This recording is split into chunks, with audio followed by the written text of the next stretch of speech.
Hey, Roger Martin from Billings, Montana. This is the X22 report.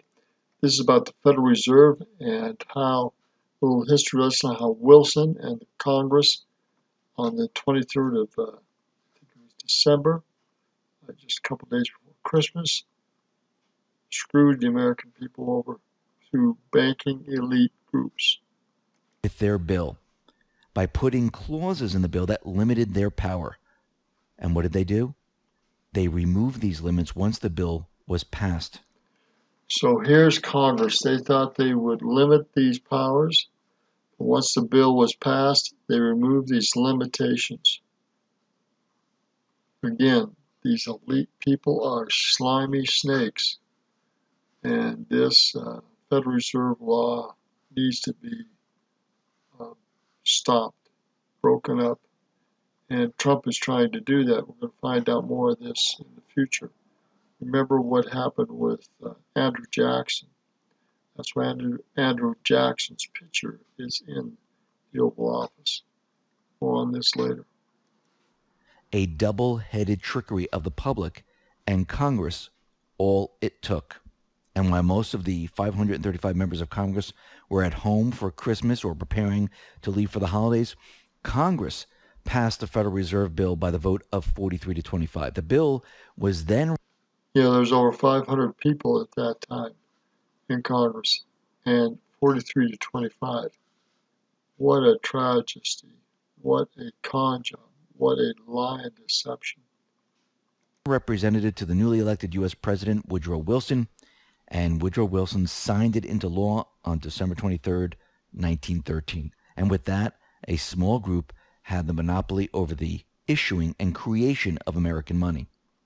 Among the privileges that Woodrow Wilson received for the totally unconstitutional role he played in initiating the Federal Reserve, they printed his face on the largest U.S. dollar note ever issued, the $100,000 bill. They fashioned these money notes from December 1934 to January 1935 and used them for transactions between the Federal Reserve banks, and it wasn't for circulation among the general public. The 16th Amendment exempted income taxes from the constitutional requirements regarding direct taxes, after income taxes on rents, dividends, and interest were considered direct taxes and ruled to be illegal.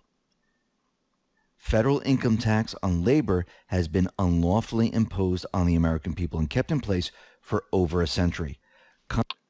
Illegal and kept in place for over a century. Contrary to various rulings by the U.S. Supreme Court, it exists so that successive federal governments can continue to pay the interest on money which, since 1930, they have been obligated to keep borrowing from bankers, and which the government previously could print independently. And we need to remember something very important.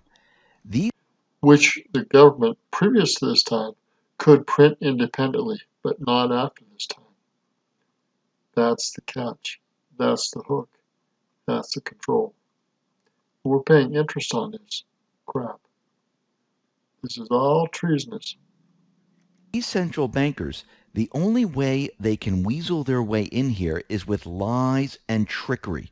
And normally they pay people off, or they allow people to receive certain gifts, money, or anything else which might not look like a payoff, but it really is.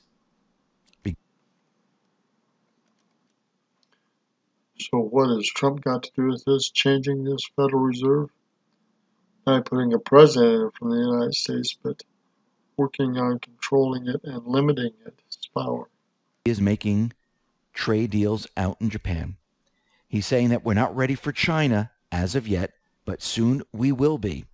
And I don't believe he's in a rush. He has many other things to do, and he needs to have everything in place. But we can see around the globe that there is change coming.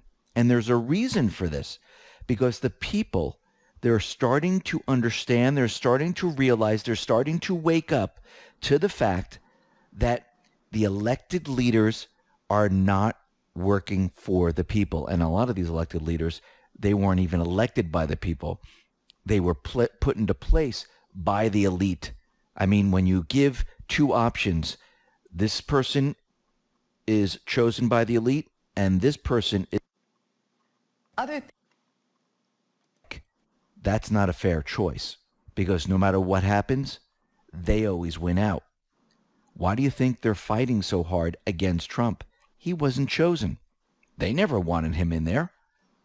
Why do you think they're fighting against Le Pen? Why do you think they've been fighting against Nigel Farage? Why do you think they were fighting against Morrison in Australia? Because they're not part of their group, and they understand that these people have different visions. Their vision is not to go along with the elite, with the central banks. What we're seeing now is the destruction of the old guard. We're getting prepared and ready to make a major change. And this change has to come. Remember, the central bank is completely exposed. I mean, if we look around the world and we look at automakers, let's just take this for example. The automobile manufacturing around the world is declining. The central bank system cannot support the global economic system in each one of these countries. And this is why you see Ford, Nissan, Honda, Tesla, Fiat, and the rest, they are laying off people. And the question is, why? Why are they laying off people? Because we are at the end stage of a central bank economy, a global economy that has been failing for a very long time. They're completely exposed. And this is what it looks like. I mean, this is not something completely out of the blue where it just started yesterday.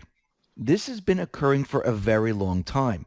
Remember, there's different stages through a central bank system. You have the initial phase when you come off the gold standard where they create a lot of currency. You think it's great because they're creating a lot of dollars. They're throwing it into the economy. It's called inflation. And all of a sudden, your salary goes from $5,000 to $10,000. You're getting interest rates of, 12, 13, 14, 15, 18, 19%. Your home is increasing in value. Your investments are doing fantastically. And this happens for a short period of time. Then they need to introduce credit. Why?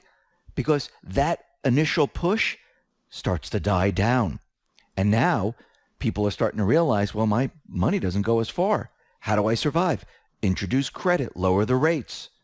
And then all of a sudden, people go out and they start to purchase. And then throughout time, people start to realize, well, I have too much debt. Now what? My wages, they're not increasing. They're declining. Huge amount of debt. Wages are declining. Interest rates at zero. I'm not really saving anything in the bank. What do I do? Well, this is the end stage that we're in right now. Companies, they can't survive. People aren't purchasing. People's wages aren't going up. The whole thing has been declining since the late 90s. When we moved into the 2000s, moved into 2008, it really started to accelerate. And from 2008 to this point, it is just absolutely awful. Yes, they can continually manipulate the numbers, but this only lasts so long. We are at the end part of a central bank fiat system.